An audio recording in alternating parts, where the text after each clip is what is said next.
Mr. Wolf. Mr. Wolf was never meant to be the villain, but that's exactly what made him dangerous. In The Bad Guys, he plays the charming leader of a crew of thieves, sleek in his suit, fast with his words. He's not evil. Wolf is just good at being bad. Everyone sees him as the big bad wolf. But as the heists pile up, Mr. Wolf starts to question if he's more than the label the world gave him.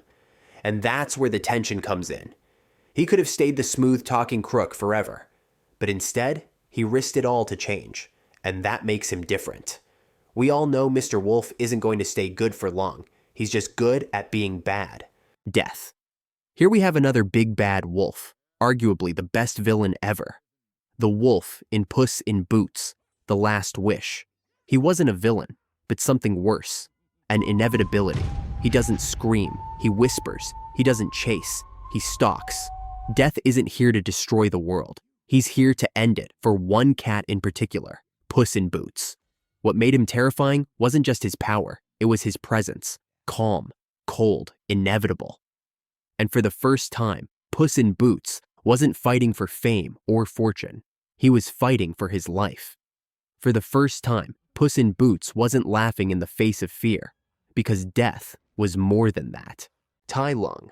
Tai Lung was something else. Raw power, explosive fury. The first real threat the Valley of Peace had ever known. Trained by Shifu, destined to be the dragon warrior. But when denied, he didn't break, he snapped. In Kung Fu Panda, Tai Lung tore through an army and climbed a mountain with chains around his neck. He was rage in motion, and what made him tragic wasn't his strength. It was how close he got to greatness, only to be rejected. His fall wasn't a twist, it was a slow burn that ended in flames. He had every right to become a villain. Imagine your dad telling you he'll get you a PC if you get good grades, just for him to tell you April Fool. That is what Tai Lung had to go through for years. Lord Shen, the fallen heir, the peacock with a powder keg soul. In Kung Fu Panda 2, Shen wasn't just a warlord, he was prophecy made flesh.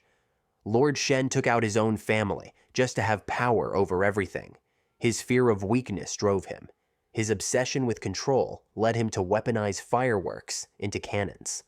And under the elegant robes and smooth voice was a boy broken by fear. What made Shen haunting was that he could never stop. But there was one thing in his path, the dragon warrior. Even at the edge of his own ruin, he chose destruction over peace. He didn't just fight Po, he forced Po to face his past. Kai was the ghost of forgotten glory. Once a brother-in-arms to Master Oogway, now a jade monster bent on stealing chi. In Kung Fu Panda 3, Kai wasn't loud, he wasn't flashy, he was ancient, patient, and when he returned from the spirit realm, he brought with him the power of every master he'd defeated. He didn't just end them, he consumed them. And yet, beneath all that rage was a wound, being cast into the shadows, while others rose to legend. Kai wasn't after conquest. He was after what he believed was owed to him. And just like Lord Shen, there was one thing in his path, the Dragon Warrior. Kai eventually got sent to the spirit world, where his desire for chi made him loose everything. De la Cruz. Then there's Ernesto de la Cruz. Mexico's most beloved musician, charismatic, elegant, dead. In Coco, Ernesto wasn't just a fraud, he was a murderer.